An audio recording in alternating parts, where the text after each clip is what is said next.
നിങ്ങളുടെ എല്ലാ പ്രശ്നങ്ങളുടെയും ലോകത്തിലുള്ള സകല മനുഷ്യന്റെയും പ്രശ്നങ്ങളുടെയും പരിഹാരം പുറത്ത് എവിടെയും പോകണ്ട, നമ്മുടെ ഉള്ളിൽ തന്നെയുണ്ട്. പക്ഷെ അത് എടുത്ത് ഉപയോഗിക്കുന്നില്ല എന്ന കുഴപ്പമേ ഉള്ളൂ. എല്ലാറ്റിനും പരിഹാരം നമ്മുടെ ഉള്ളിലുണ്ട്. ഈ പ്രകൃതി നമ്മൾ നോക്കൂ, എന്തൊക്കെ പ്രശ്നങ്ങളുണ്ടോ അതിനൊക്കെ പരിഹാരവും ഈ പ്രകൃതിയിൽ തന്നെയുണ്ട്. അതുപോലെ നമ്മളിലുണ്ട്. അത് കണ്ടെത്താൻ കഴിയുക എന്നതാണ് പ്രശ്നം. നമ്മളെന്ത് ചെയ്യുന്നു? നമ്മുടെ ഉള്ളിലുള്ള വിഷയവും അത് ഇഗ്നോർ ചെയ്തിട്ട് സുഖം കൈവശമുള്ള വസ്തു കാന്താരമെങ്ങും തിരയുന്നു നമ്മൾ എന്ന ഉള്ളൂരിന്റെ ഒരു വരി. നമ്മുടെ കയ്യിലുള്ള സുഖവും വെച്ചിട്ട് കാട് മുഴുവൻ തപ്പുക, സുഖമേ വീടേ. അതുകൊണ്ട് നമ്മുടെ ഉള്ളിലുള്ള സുഖത്തെ, സമാധാനത്തെ, ശക്തിയെ, മോട്ടിവേഷനെ ഖനനം ചെയ്യുവാൻ പഠിച്ചാൽ തന്നെ, നമ്മുടെ ഉള്ളിൽ നിന്ന് ഖനനം ചെയ്തെടുക്കാൻ പഠിച്ചാൽ തന്നെ നമ്മുടെ ജീവിതം വിജയമാകും. അതുകൊണ്ട് നിങ്ങളാണ്, നമുക്കൊരു കണക്ക് ചെയ്തുകൊണ്ട് തുടങ്ങാം. കണക്കറിയാത്തവരാരും ഇല്ലല്ലോ, അല്ലേ? ഉത്തരം അറിയുന്നവർ കൈമുക്കിയാൽ മതി, അവരോടേ ചോദിക്കും. മനസ്സിലായോ?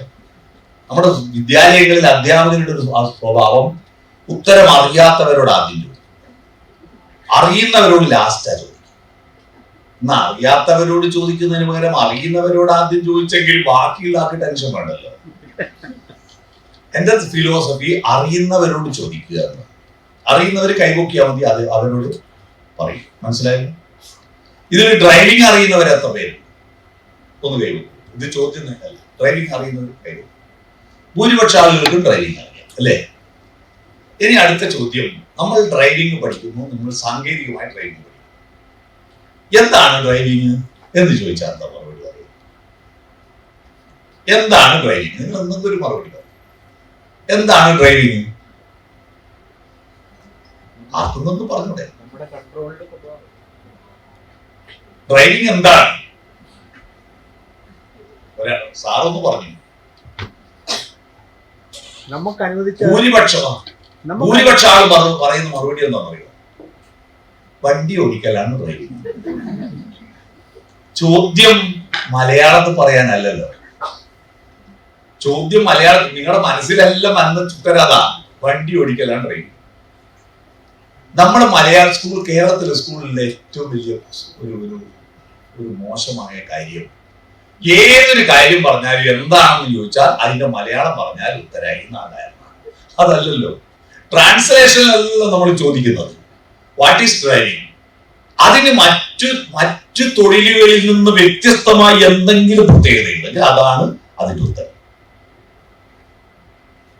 ലോകത്ത് കള്ളപ്പണി എടുക്കാൻ പറ്റാത്ത ഒറ്റൊരു പണിയുള്ളൂ, അതാണ് ഡ്രൈവിംഗ്. ഡ്രൈവ് ചെയ്യുമ്പോൾ ബ്രേക്ക് ഒരു 5 മിനിറ്റ് കഴിഞ്ഞിട്ട് ചവിട്ടാന്ന് പറയാൻ പറ്റുമോ? സ്റ്റിയറിംഗ് തിരിക്കാൻ മനസ്സിലാന്ന് പറയാൻ പറ്റുമോ? ചെയ്യേണ്ട പണി ചെയ്യേണ്ട സമയത്ത് ചെയ്യേണ്ടതുപോലെ ചെയ്യേണ്ട പണിയാണ് ഡ്രൈവിംഗ്, അല്ലേ? കൃത്യമായി. നിങ്ങൾ ഡ്രൈവിംഗ് അറിയുന്നവരും അറിയാത്തവരും അല്ല, അല്പനേരം ഒരു വണ്ടി ഓടിക്കുക എന്ന് വിചാരിക്കാൻ ഒരു പ്രയാസമില്ലല്ലോ. ഇനി കണക്ക് ശ്രദ്ധിച്ചോളൂ. ഈ വണ്ടി 2 കിലോമീറ്റർ ഓടിയപ്പോ അതിൽ 4 ആള് കയറി. പിന്നെ 4 കിലോമീറ്റർ ഓടിയപ്പോ അതിൽ നിന്ന് 2 ആൾ ഇറങ്ങിപ്പോയി. പിന്നെയും വണ്ടി 5 കിലോമീറ്റർ ഓടി, അതിൽ 10 പേര് കയറി. പിന്നെ 10 കിലോമീറ്റർ ഓടിയപ്പോ അതിൽ നിന്ന് 5 പേര് ഇറങ്ങിപ്പോയി. ഇനിയാണ് ചോദ്യം, കണക്കൊന്നുകൂടി പറയണോ? 2 കിലോമീറ്റർ ഓടിയപ്പോ 4 പേര് കയറി, 4 കിലോമീറ്റർ ഓടിയപ്പോ 2 പേര് ഇറങ്ങിപ്പോയി. പിന്നെ 5 കിലോമീറ്റർ ഓടിയപ്പോ 10 പേര് കയറി, 10 കിലോമീറ്റർ ഓടിയപ്പോ 5 പേര് ഇറങ്ങിപ്പോയി. ചോദ്യം ഇതാണ്, ആരും ഉത്തരം പറയരുത്, ഉത്തരം അറിയുന്നവർ കൈവയ്ക്കുകയാണ്. ചോദ്യം ഇതാണ്, ആ വണ്ടിയുടെ ഡ്രൈവറുടെ വയസ്സ് എത്രയായിരിക്കും? ആ വണ്ടിയുടെ ഡ്രൈവറുടെ വയസ്സ് ഒരാൾ കൈവയ്ക്കും, 2 ആള് കൈവയ്ക്കും. യെസ്, ആദ്യം കൈവയ്ക്കിയ ആൾ കൃത്യസംഖ്യ പറഞ്ഞത് 25, അവിടെ 40. 2 ആൾ പറഞ്ഞ ഉത്തരവ് ശരിയാണ്, അവർക്കൊരു കയ്യടി കൊടുക്കും. ഈ കയ്യടിച്ചവര് ഉത്തരം കിട്ടാത്തവർ. എന്തുകൊണ്ടാണ് ഉത്തരം കിട്ടാൻ? ഈ വണ്ടി ഓടിക്കുന്ന ഡ്രൈവർ ഞാനാണെന്ന് ഓർമ്മയില്ല. നിങ്ങളൊരു വണ്ടി ഓടിക്കുക എന്ന് വിചാരിക്കുക ഞാൻ ആദ്യം പറഞ്ഞു, അല്ലേ? പറഞ്ഞിരുന്നില്ലേ? അപ്പൊ ആരാ ഡ്രൈവർ? അവർ രണ്ടുപേരും അവരുടെ സ്വന്തം പൈസ പറഞ്ഞു. ഇവിടെ മഹാഭൂരിപക്ഷത്തിന് ഉത്തരം കിട്ടാത്തതിന്റെ കാരണം എന്റെ ജീവിതമാകുന്ന വണ്ടി ഓടിക്കുന്ന ഡ്രൈവർ ഞാനാണെന്ന് ഓർമ്മയില്ല. നമ്മുടെ ശീലം മറ്റാരോ ഓടിക്കുന്ന വണ്ടിയിൽ യാത്ര ചെയ്യലാണ്. ചെറുപ്പത്തിൽ അച്ഛൻ ഓടിക്കുന്ന, അമ്മ ഓടിക്കുന്ന വണ്ടിയിൽ, പിന്നെ ഭർത്താവ് ഓടിക്കുന്ന, ഭാര്യ ഓടിക്കുന്ന വണ്ടിയിൽ, അല്ലെ കൂട്ടുകാർ ഓടിക്കുന്ന വണ്ടിയിൽ എന്റെ ഡ്രസ്സ് എന്ത് വേണമെന്ന് തീരുമാനിക്കുന്നത് ഞാനല്ല. അവന്റെ ഡ്രസ്സ് എന്താ അതുപോലെ. എന്റെ ഹെയർ സ്റ്റൈൽ, അവരെല്ലാം പാന്റ് അരക്കൊടുക്കുന്നതിന് പകരം അണ്ടർവെയർ പുറത്ത് കാണുന്ന വഴിയിൽ ചന്തിയുടെ അടിയിൽ ഉടുക്കുന്നു. അതുപോലെ എനിക്ക് ഉടുക്കണമെന്ന് ഓരോ കുട്ടിയും തീരുമാനിക്കുക. അവൻ ജീൻസ് വാങ്ങി കീറിയിരിക്കുന്നു, എനിക്കും കീറണം ജീൻസ്. ഇത് എനിക്ക് കീറണമെന്ന് ഒരുത്തരും തീരുമാനിച്ചല്ല, ആരോ തീരുമാനിച്ചതാണ്. അതിന്റെ പുറകെ പോവുക. എന്റെ ഭക്ഷണം എന്താ?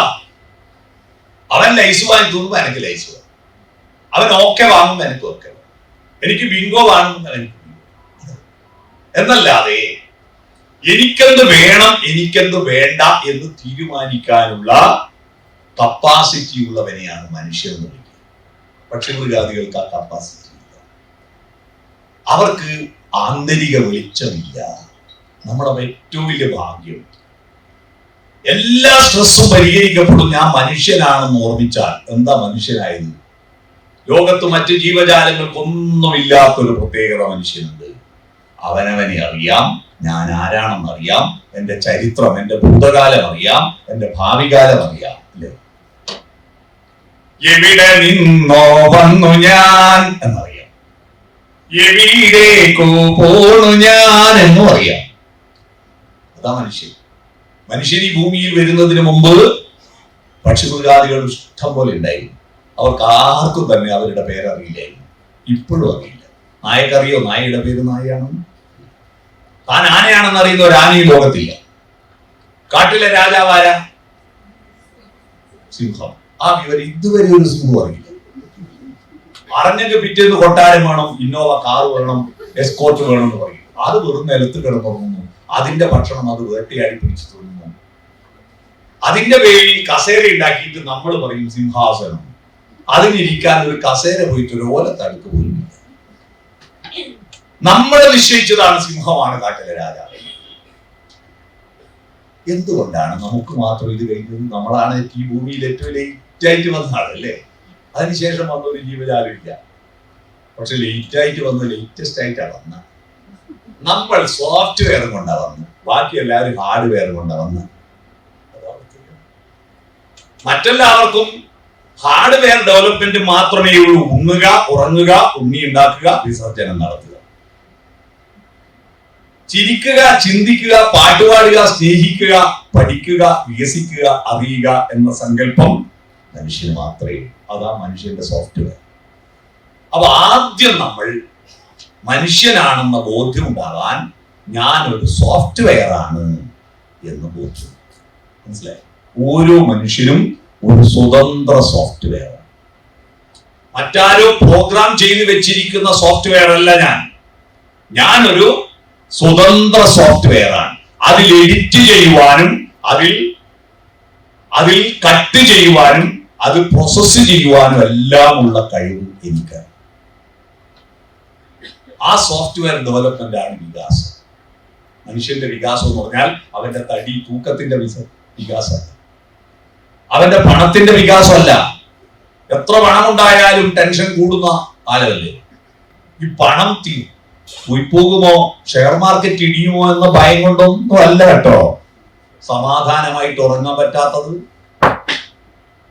ഒരുമിച്ച് വളർന്ന് കളിച്ച് രസിച്ച് ഒരുമിച്ച് വളർന്ന തന്റെ അനുജനും ഞാനും മിണ്ടാത്തത് കാലം കുറയായി. അതാണ് അനിൽ അംബാനിയും മുകേഷ് അംബാനിയും തമ്മിൽ മുഖത്തോട് മുഖം നോക്കി മിണ്ടാറില്ല. അതുകൊണ്ടാണ് സമാധാനമായി ഒന്ന് ഉറങ്ങായിട്ട് കുറെ കാലം. അപ്പോ പണം കൊണ്ട് ജീവിതമാവോ? സമ്പത്ത് കൊണ്ട് ജീവിതമാവില്ല, സൗന്ദര്യം കൊണ്ട് ജീവിതമാവില്ല. ഇതൊന്നും അല്ല വിഷയം നമ്മുടെ സോഫ്റ്റ്വെയർ ഡെവലപ്മെന്റ്. പക്ഷിമൃഗാദികൾക്ക് ഡെവലപ്മെന്റ് പ്ലസ് ഇല്ല. പ്ലസ് എന്ന വാക്കിന്റെ അർത്ഥം അറിയാം. That is plus. ഇന്നലെയിൽ നിന്ന് വ്യത്യസ്തമായി ഇന്ന് എന്തെങ്കിലും ഒന്ന് പുതിയത് ഉണ്ടാക്കുകയോ ചിന്തിക്കുകയോ വായിക്കുകയോ പഠിക്കുകയോ നേടുകയോ ചെയ്തിട്ടില്ലെങ്കിൽ ഇന്ന് നമ്മൾ എന്തിനാ പിന്നെ ഉണർന്ന വീട്ടിൽ കിടന്നാൽ മതി. നമ്മൾ ഓരോ ദിവസവും ഉണരുന്നത് ഇന്നലത്തതിൽ നിന്ന് വ്യത്യസ്തമായി എന്തെങ്കിലും പ്ലസ് ഉണ്ടാക്കുക. ആന, ഭൂമിയിൽ ആനകൾ ഉണ്ടായത് മനുഷ്യരുണ്ടാകുന്നതിനും കോടാനുകോടി വർഷങ്ങൾക്ക് മുമ്പ് ആനകൾ ഉണ്ടായിരുന്നു. നിയന്ത്രത്താൽ മനുഷ്യന്റെ ഫോസിലുകൾ കിട്ടിയതിനേക്കാൾ 15 ലക്ഷം വർഷം മുമ്പ് ജീവിച്ചിരുന്ന ആനകളുടെ ഫോസിൽ കിട്ടി. 15 ലക്ഷം വർഷം. അന്ന് ആന എങ്ങനെയാ ജീവിച്ചത്? അതേപോലെ തന്നെയാണ് 2026 ജീവിക്കുന്നത്. എന്തെങ്കിലും മാറ്റമുണ്ടോ? ഒരു മാറ്റം. അന്നും കൊടുത്തിട്ടില്ല, ഇന്നും കൊടുക്കുന്നില്ല. നമ്മുടെ സൗന്ദര്യം ഈ ശരീരത്തിന്റെ ഉടുപ്പല്ല. നിങ്ങൾ പക്ഷിമൃഗാദികളെ നോക്കൂ, എവിടുന്ന് നോക്കിയാലും സുന്ദരമായിരിക്കും. മുന്നിൽ നോക്കിയാലും സ്റ്റൈല, പുറകിൽ നോക്കിയാലും സ്റ്റൈല, സൈഡിൽ നോക്കിയാലും സ്റ്റൈല. ഒരു ആന, ഒരു മീൻകള്ളത്തി, ഒരു മരംകൊത്തി, ഒരു മയില്, ഒരു കോഴി, ഏത് പക്ഷിയും മൃഗത്തെ എടുത്തു നോക്കിയാൽ എല്ലാ ഭാഗത്തും സുന്ദരമാണ് അല്ലേ? നമുക്ക് മുൻഭാഗം മാത്രമേ സുന്ദരം. അതുകൊണ്ട് പിൻഭാഗത്ത് ആരും സെൽഫി എടുക്കാറില്ലല്ലോ. നമ്മുടെ മുൻഭാഗമേ സുന്ദരമുള്ളൂ, പിൻഭാഗം ഒരു രസമില്ല. പിൻഭാഗം രസമില്ലാത്തത് കൊണ്ടാണ്, ആ ഭാഗത്ത് നിങ്ങൾ നോക്കണ്ട എന്നുള്ളത് കൊണ്ടാണ് സ്ത്രീകൾ പൂവെടുത്ത് പിന്നിൽ കുത്തുന്നത്. ഇതിൽ നോക്കിയാൽ മതി, ശരീരം നോക്കണ്ട. ഈ പൂവ് പോലൊരു സുന്ദരമുഖം മറുഭാഗത്തുണ്ട് എന്ന് ബോധ്യപ്പെടുത്താനാ പിന്നിൽ പൂവ് ചൂടുന്നത്. അതും വസ്ത്രം ധരിക്കുന്നതുകൊണ്ട് നമ്മൾ സുന്ദരികളായി. ഇപ്പൊ ഈ ഹാളിൽ ഇരിക്കുന്ന ഒരാളും കൊടുത്തിട്ടില്ലെങ്കിൽ എന്തൊരു വൃത്തികേടായിരിക്കും അല്ലേ? മഹാവൃത്തികേടല്ലേ? പക്ഷിമൃഗാദികൾക്ക് അതൊന്നുമില്ല. അവരുടെ ഹാർഡ്വെയർ കൊണ്ട് അവർ സുന്ദരന്മാരാണ്, അവർ മഹാന്മാരാണ്. നമ്മുടെ മഹത്വം ഹാർഡ്വെയറിന്റെ അല്ല, സോഫ്റ്റ്വെയർ. അതിന്റെ ഡെവലപ്മെന്റ് ആണ് മനുഷ്യൻ. അപ്പൊ ഈ വണ്ടി ഓടിക്കുന്ന ഡ്രൈവർ ഞാനാണ്. ഓരോ ദിവസവും ഓരോ നിമിഷവും വികസിപ്പിച്ചുകൊണ്ടിരിക്കുന്നു. അങ്ങനെ വികസിപ്പിക്കുമ്പോ ഇന്നലെ വരെ ഉള്ളതിനെ പറ്റി ആലോചിച്ചിരുന്നത് കൊണ്ടാണ് മനുഷ്യൻ ഈ ഇന്നലകളെ പറ്റി അറിയുന്നത്. അതൊരു നല്ല കാര്യമാണ്, അതൊരു ബാധ്യതയുമാണ്. കോഴിക്കോട് ഭരിച്ചിരുന്ന സാമൂതിരിയെയും തളി ക്ഷേത്രത്തെ പറ്റിയൊക്കെ നമുക്ക് ഹിസ്റ്ററിയിൽ പഠിക്കാം. ചേരമാൻ പെരുമാളിനെ പറ്റി പഠിക്കാം അല്ലെ? മാമാങ്കത്തെ പറ്റി പഠിക്കാം, ഒക്കെ അറിയാം. പക്ഷെ അതൊരു ബാധ്യതയാണ്. ഇന്നലകൾ അങ്ങനെ ആയി പോയല്ലോ എന്ന ടെൻഷൻ ഉണ്ട്. എന്തെല്ലാം കണ്ടു, എന്തെല്ലാം അനുഭവിച്ചു. പക്ഷേ ഈ ബാധ്യതയെ, ഓർമ്മകളിൽ നിന്ന് നല്ലതിനെ എടുക്കുകയും അനാവശ്യമായതിനെ മറക്കുകയും ചെയ്യുവാനുള്ള കഴിവാണ് മനുഷ്യന്റെ ഏറ്റവും വലിയ മഹത്വം. നല്ല ഓർമ്മകളെ ഓർമ്മിച്ചെടുക്കാൻ അല്ലേ? ഓർമ്മകളെ കൈവള ചാത്തി വരൂ വിമുഖമി വേദി. പക്ഷെ നമ്മൾ ഒരിക്കലും നല്ല കാര്യം ഓർമ്മിച്ചെടുക്കാറില്ല. എപ്പോഴും വേണ്ടാത്ത കാര്യമാണ്. ഈ വൈറസ് ആണ് എപ്പോഴും കമ്പ്യൂട്ടർ, നമ്മുടെ ഓർമ്മകളുടെ കമ്പ്യൂട്ടർ വരുന്നത്. നല്ലതൊന്നും ഓർമ്മയിൽ വരില്ല. ആ വൈറസിനെ മറക്കാനുള്ളൊരു കഴിവ് നമുക്ക് തന്നിട്ടുണ്ടല്ലോ അല്ലേ? മറക്കാൻ നമുക്ക് കഴിവ് തന്നു. പക്ഷേ ആ മറക്കാനുള്ളത് ഏതാ, ഓർക്കാനുള്ളത് ഏതാ എന്നുള്ള അതിന്റെ സെൻസർ നമുക്ക് നമ്മുടെ കയ്യിലാണ്. മറക്കേണ്ടത് മറക്കുകയും ഓർക്കേണ്ടത് ഓർക്കുകയും ചെയ്യുന്നതിന് പകരം ഓർക്കേണ്ടത് മറക്കേണ്ടത് ഓർക്കുകയും ചെയ്യുന്നവരാണ് ബുദ്ധി. മനസ്സിലായി? ആരാ ബുദ്ധി? മറക്കേണ്ടത് ഓർക്കും, ഓർക്കേണ്ടത് മറക്കും. ഇതാ പ്രശ്നം. നമുക്ക് അത് തിരിച്ചറിഞ്ഞുകൊണ്ട് അതിനെ കൃത്യമായി മാനേജ് ചെയ്യാൻ പഠിച്ചാൽ തന്നെ നമ്മുടെ ജീവിതം വെച്ചിട്ടുണ്ട്. ഇന്നലകളെല്ലാം നമ്മൾ മരിച്ചുപോയി. 2026 ഫെബ്രുവരി മാസം 20 ജീവിച്ചിരുന്ന VK സുരേഷ് ബാബു എന്ന ഞാൻ ഇന്നലെ രാത്രി 12 മണിക്ക് ശ്രീകണ്ഠപുരത്ത് വെച്ച് മരിച്ചു എന്ന പ്രസ്താവന ശരിയാണ്. പറഞ്ഞത് മുഴുവൻ കേൾക്കുക. 2026 ഫെബ്രുവരി മാസം 20-ാം തീയതി ജീവിച്ചിരുന്ന ഞാൻ ഇന്നലെ രാത്രി 12 മണിക്ക് ശ്രീകണ്ഠപുരത്ത് വെച്ച് മരിച്ചു. പിന്നെ ഇവിടെ നിൽക്കുന്ന ആളാരെ?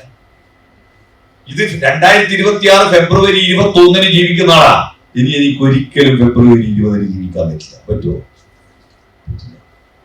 ഞാൻ ഇന്നലെ പയ്യാവൂര് ഒരു പ്രോഗ്രാം കഴിഞ്ഞ് അവിടുത്തെ പരിപാടി കഴിയുമ്പോൾ 11:30 കാറ് ഓടിച്ചു വരുന്ന വഴിയിൽ ശ്രീകണ്ഠപുരം പാലം കടക്കുന്നത് 12 മണിക്കാണ്. ആ സമയത്ത് ഇന്നലത്തെ ഞാൻ മരിച്ചില്ലേ? പിന്നീട് ഇന്നത്തെ ഞാനാണ് ജീവിച്ചിരിക്കുന്നത്. നമുക്ക് ഈ കാലബോധമുണ്ട്. പക്ഷിമൃഗാദികൾക്ക് കാലബോധമില്ല. പക്ഷിമൃഗാദികൾക്ക് ഡേറ്റ് ഇല്ല. ഉണ്ടോ? ഇന്ന് വെള്ളിയാഴ്ച അല്ല ശനിയാഴ്ച എന്നറിയോ? അവർക്ക് ഭൂതകാലമില്ല, ഭാവി കാലമില്ല. അവർക്ക് പ്രസന്റ് കണ്ടിന്യൂസ് ടെൻസ് ചെയ്യുന്നു, നിലവിലുണ്ട്. അതുകൊണ്ട് അവർക്ക് ടെൻഷനില്ല.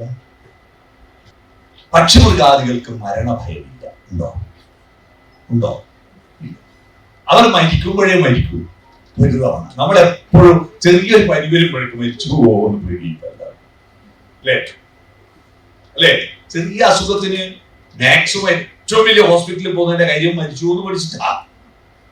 മരണം, ഭാവി കാലം, ഭൂതകാലം, ഈ കാലബോധം നമുക്ക് മാത്രമേ ഉള്ളൂ.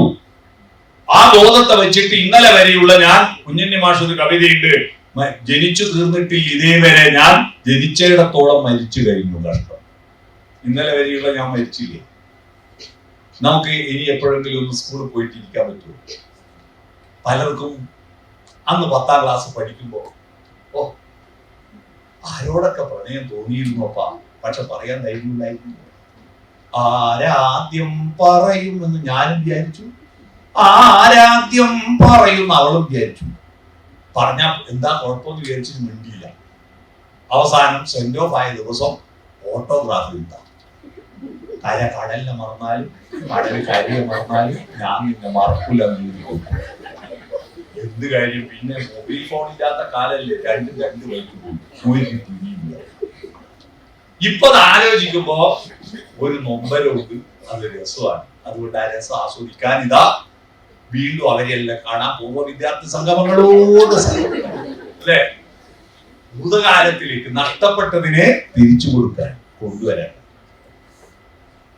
നമ്മൾ പ്രാക്ടിക്കലായിട്ട് കാലത്തെ പുനഃസൃഷ്ടിച്ചു. എന്താണ് പ്രാക്ടിക്കലായി കാലത്തെ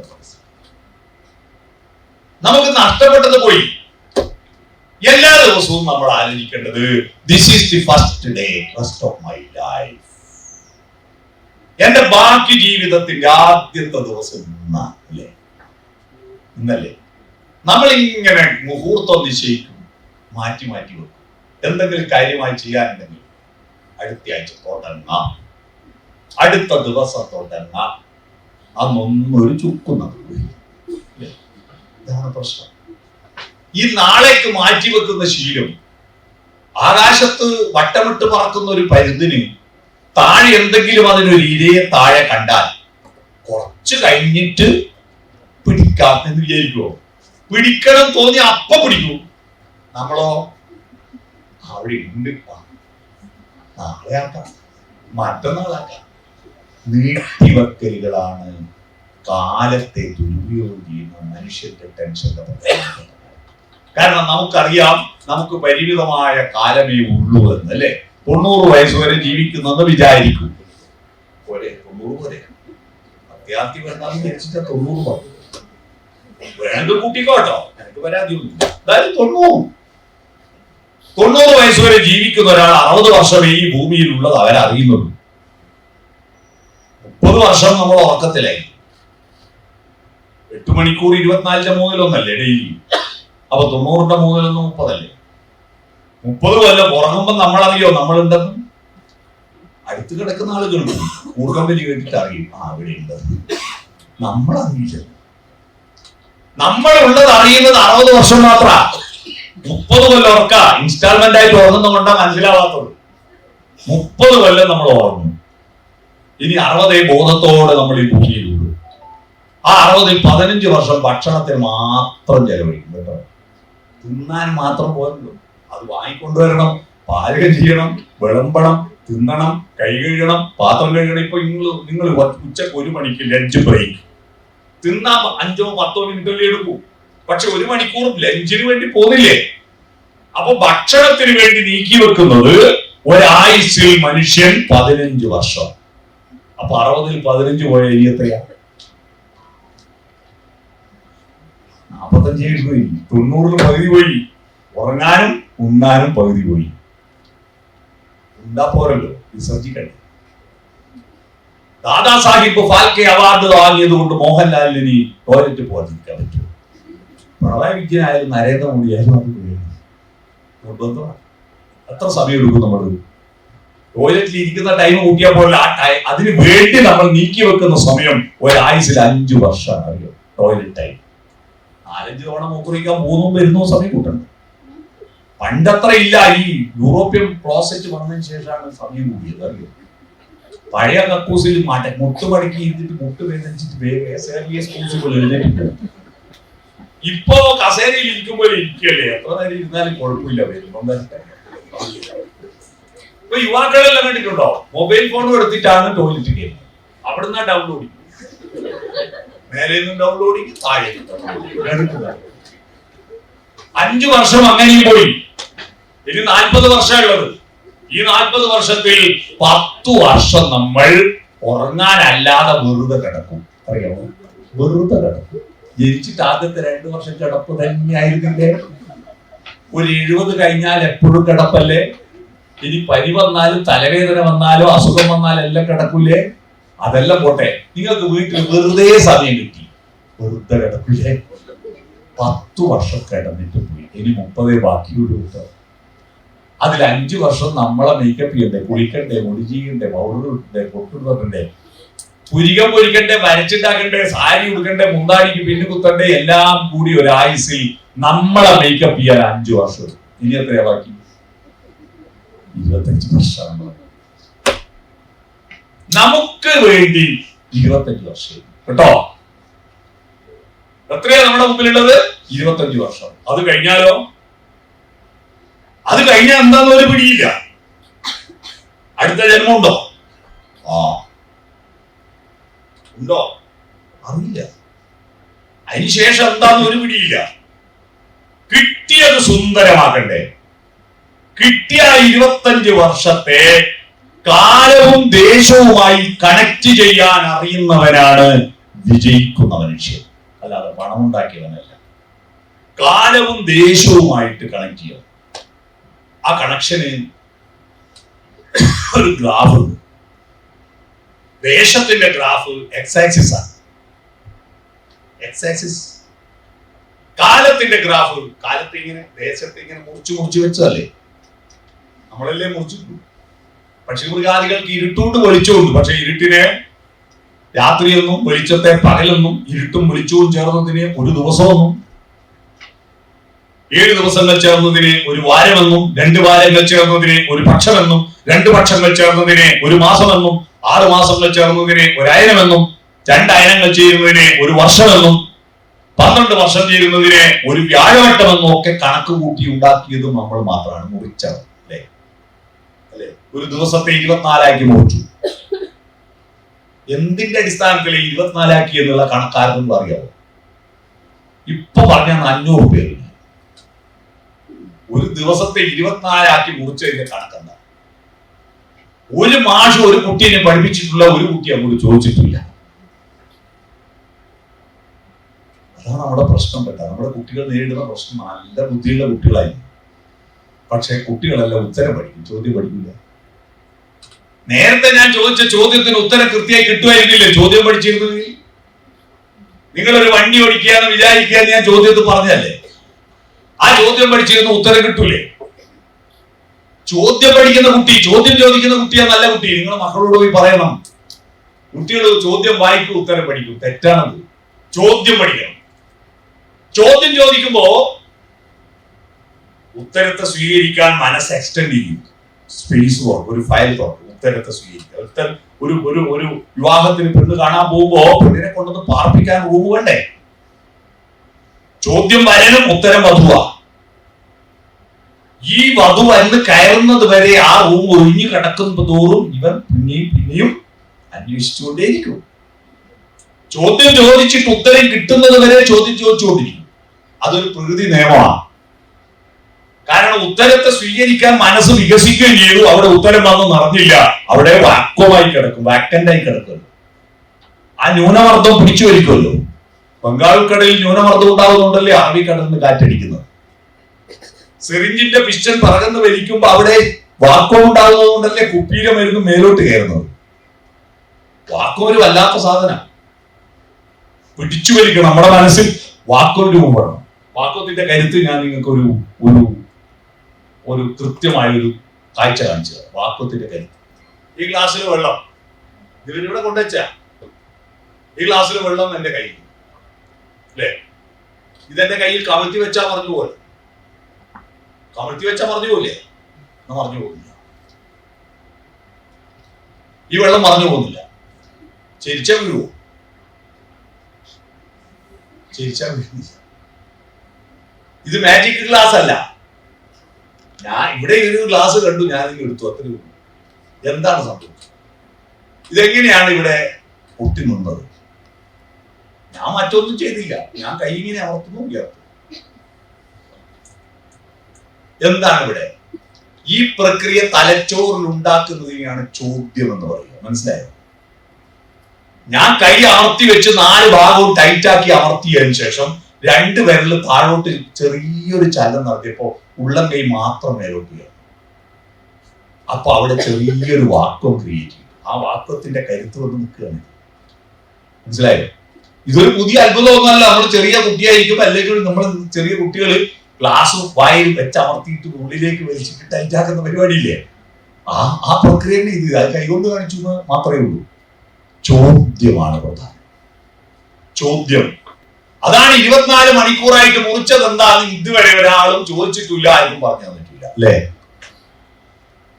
പറഞ്ഞു തന്നോ? ആർക്കും അറിയാമോ? വെറുതെ ഒരു 24 ഇരിക്കട്ടെ എന്നല്ലല്ലോ. അതിനൊരു കാരണം ഉണ്ടാവില്ലേ? എന്തുകൊണ്ടാണ് ആഴ്ചക്ക് 7 ദിവസം ആയത്? ചോദിച്ചോ? 7ന്റെ കണക്കെന്താ അറിയാവോ? എന്താണ് 12 മാസമായത്? അന്വേഷിച്ചോ? 1 മണിക്കൂർ എന്താ 60 മിനിറ്റ് ആയി? അപ്പം നമ്മുടെ കുട്ടികളെല്ലാം സർവ്വവിജ്ഞാന കോശങ്ങളാണെന്ന് പറഞ്ഞിട്ട് നടക്കുക. ഫുൾ എ പ്ലസ് കിട്ടിയാൽ യഥാർത്ഥത്തിൽ നമ്മൾക്ക് അറിയേണ്ടതായിരിക്കുന്ന ഒരു മഹാസാഗരത്തിന്റെ ഒരു തലക്ക് പോലും നമ്മൾ എത്തിയിട്ടില്ല എന്നുള്ള തിരിച്ചറിവ് നമ്മുടെ കുട്ടികൾക്ക് ഉണ്ടായി കൊടുക്കണം. നമുക്കും ഉണ്ടാവണം. എത്ര കിടക്കുന്നുണ്ട്, ഇനി എന്തെല്ലാം അറിയാനുണ്ട്. അപ്പോ ഈ കാലത്തെ മുറിച്ചു വെച്ചല്ലോ ഇങ്ങനെ. അതിന് വൈ ആക്സിസ് ഇങ്ങനെ വൈ എന്നല്ലേ പറയാം. ദേശത്തെ വിരിച്ചു വെച്ചല്ലോ എക്സ്. ഈ വിരിച്ചു വെച്ച ദേശത്തിൽ മുറിച്ചു വെച്ച കാലവും ചേരുമ്പോ എക്സും വൈയും ചേരുന്നതിനാണ് ഈ പ്ലസ് എന്ന് പറയാ. പിടികിട്ടിയോ? എ പ്ലസിന്റെ അർത്ഥം പിടികിട്ടിയോ? കാലദേശ ബന്ധങ്ങളാണ് മനുഷ്യന്റെ പ്ലസ്. പക്ഷിമൃഗാദികൾക്ക് കാലദേശ ബന്ധമില്ല. നമ്മൾ എവിടെയാണോ ഇരിക്കുന്നത് ആ ഇരിക്കുന്ന സ്ഥലവും നമ്മൾ നിൽക്കുന്ന കാലവും തമ്മിലുള്ള ഒരു കണക്ഷനാണ് നമ്മുടെ സാന്നിധ്യമാവുന്നത്. ഈ സാന്നിധ്യമാവാത്തതിനെയാണ് സ്ട്രെസ് എന്ന് പറയുക. ഓഫീസിൽ ഇരിക്കുമ്പോ വീട്ടിലെ കാര്യം ആലോചിക്കും, വീട്ടിലിരിക്കുമ്പോ ഓഫീസിലെ കാര്യം ആലോചിക്കും. അല്ലേ? നമ്മൾ എവിടെയാണോ ഉള്ളത് അതായിത്തീരുക പൂർണ്ണമായി. പറ്റിന്തം വിട്ടിപ്പോവുക എന്നൊരു പ്രയോഗമുണ്ട് കണ്ണൂർ ജില്ലയിൽ. കേട്ടിട്ടുണ്ടോ? പറ്റിന്തം വിട്ടിപ്പോവുക, ചൊറിച്ചു മല്ലുക എന്ന് പറഞ്ഞു. 2 വാക്കുകളുടെ ആദ്യത്തെ അക്ഷരങ്ങൾ അങ്ങോട്ടും ഇങ്ങോട്ടും മാറ്റിയിട്ട് തെറി പറയുന്ന ഒരു സൂത്രമാണ്. വിഡ്ഢിത്തം പറ്റിപ്പോവുക എന്നുള്ളതിന് പറ്റിന്തം വിട്ടിപ്പോവുക. മനസ്സിലായി? ഇതാണ് നമ്മൾ ചെയ്യുന്നത്. നമ്മൾ ഇന്നാണ് ഇവിടെ ഇരിക്കുന്നത് അല്ലെ? ഇന്നാണ്. ഇന്നിവിടെ ഇരിക്കുമ്പോ കഴിഞ്ഞ ആഴ്ച ആ കല്യാണത്തിന് പോയിട്ട് ഇങ്ങനെ അറിയും. കഴിഞ്ഞ ആഴ്ചത്തെ സംഭവം അല്ലെങ്കിലോ അടുത്ത കൊല്ലം എന്റെ മോന്റെ അഡ്മിഷൻ റെഡിയാ എന്താ ചെയ്യുമെന്ന് അറിയിക്കും അല്ലേ? നമ്മൾ ഈ പ്രസന്റ് കണ്ടിന്യൂസ് ആവുന്നില്ല. ഇപ്പോഴാണ് നമ്മൾ ഉള്ളത്. ആ ഇപ്പോഴുള്ള നമ്മൾ ഇപ്പോഴാവണം. നമ്മൾ ഈ ക്ലാസ്സിലാണുള്ളത് അല്ലെ, ഇവിടെയാണുള്ളത്, മുക്കത്താണുള്ളത്, KMCT-യുടെ ദന്തൽ കോളേജിലാണുള്ളത്. ആ ദേശവും കാലവും ചേർന്നതാണ്.